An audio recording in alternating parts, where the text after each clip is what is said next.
Startuprad.io, your podcast and YouTube blog covering the German startup scene with news, interviews, and live events.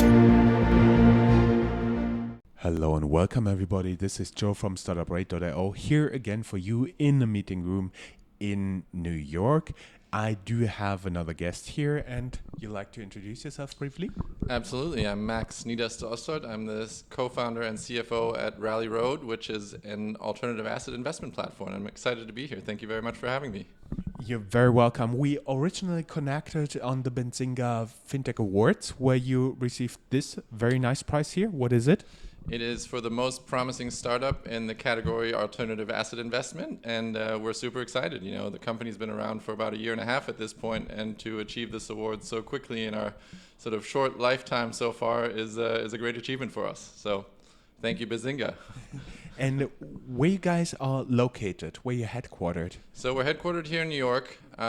We started off with three co-founders who were very passionate about alternative asset investing and getting retail investors into that space. And we've grown to about 15 employees in this at this time. Just to make sure for our viewers out there who are not into asset management, alternative asset management, I mean, some people still believe ETFs are alternative asset management, but I would define it as everything which is not traded on a stock exchange, right? I think that could be one definition. I mean, we're sort of specialized in a niche of alternative asset investing altogether.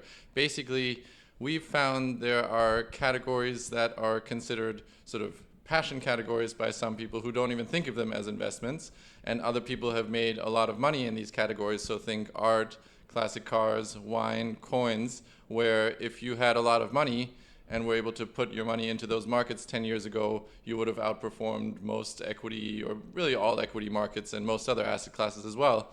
And so we've looked for markets where there's the huge discrepancy between the people who are very passionate about the asset classes and the people who can actually get into the asset classes and basically bridge that gap. So essentially what we've done at Rally Road is recreate what the equity markets do for shares in Siemens or Telekom, etc., and do that at the alternative asset level.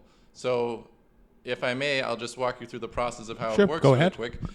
Basically, we take a piece of art, we take a car, we turn that into a mini public company, we IPO that entity and let retail investors invest $50 into $1 million Ferrari. Once that IPO has been completed, we have built a secondary market for those shares so that investors can get in and out of their investments without having to wait for the car or the painting to get sold. So basically, it does exactly what a stock exchange does, but for shares in alternative assets like these. So you take a non-tradable asset, cut it into, if I may say so, small chunks, and then make them initially tradable, and then you have a secondary market. But always the problem with those secondary markets is usually you lack liquidity. How do you deal with that? So certainly in this early stage, liquidity, the problem for liquidity isn't solved, right? Because there's not that many buyers, there's not that many sellers, but because we limit the number of shares in each asset to 2,000, there's certainly more demand than there is supply, right? So we've restricted trading to 1 day a month per asset. So say that every second Tuesday of the month is Ferrari Testarossa trading day. I like that name. So we get all the buyers and sellers into the same room on the same day, rather than having someone show up on a Monday and wanting to sell their shares and someone showing up on a Friday to buy those shares. There's just not enough excitement in between those. So we get everyone in the same room on the same day and basically create that marketplace for a shorter amount of time than the normal stock market, but to create that liquidity and to create that excitement in a very short window. Before I get a more serious question, if you buy a share in this Ferrari Testarossa, does it also include drive time? We actually have a T-shirt that says, "No, you can't drive it."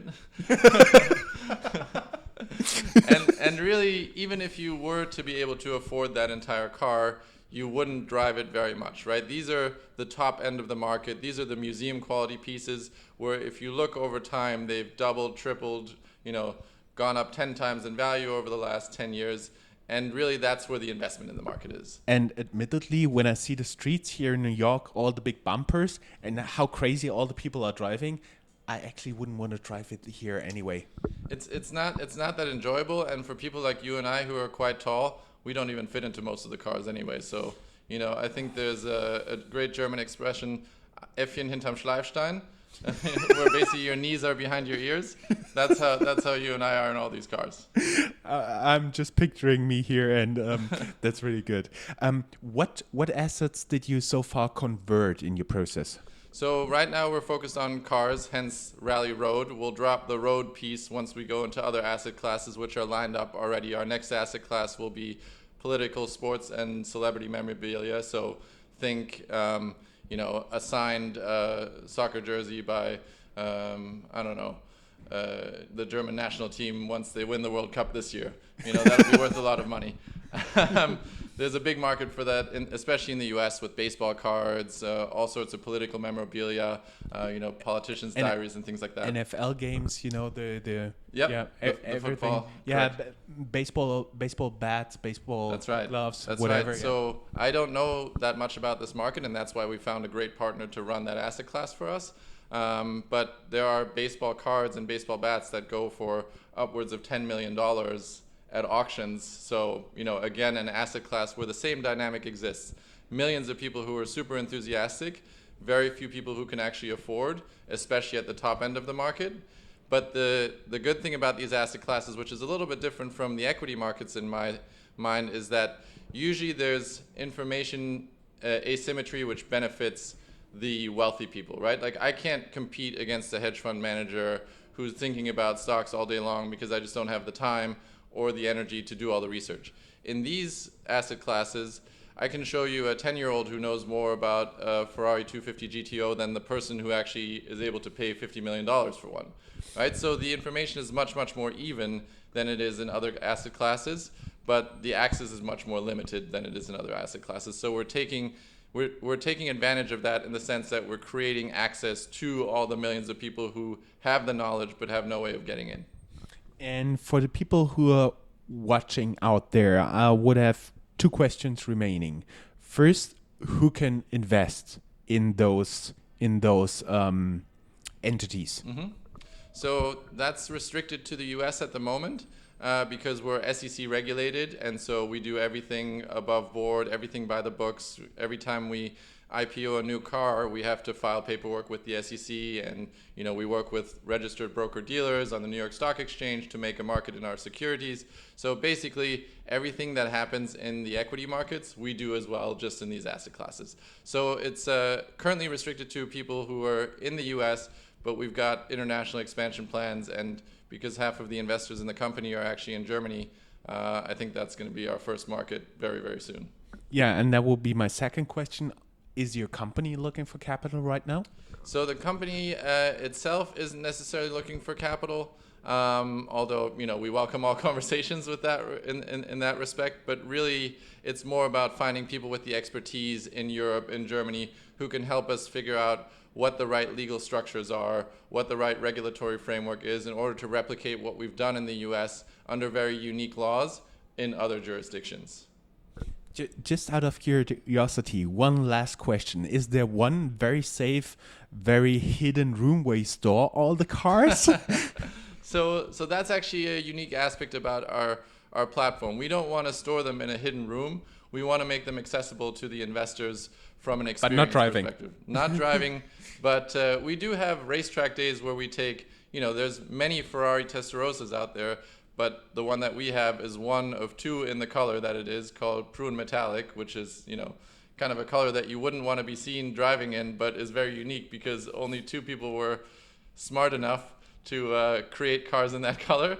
But there's many red ones. So when we do racetrack days, we bring a red one with a lot of miles that can be driven and create that experience. But really what we've wanted to do is merge sort of the investment aspect and the experience aspect of the process as closely as possible. So we had a showroom in New York before Christmas where we had a bunch of our cars. People came and hang out. They had, coffee, beers, etc.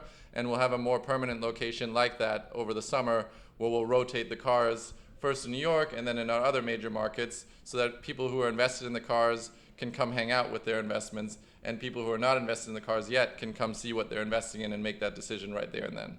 And everybody who wants to learn more, go down here. We'll have your LinkedIn profile and the company links down in the show notes. Great. Perfect. Thank you very much. Thanks. Thanks for having me. This is excellent. My pleasure.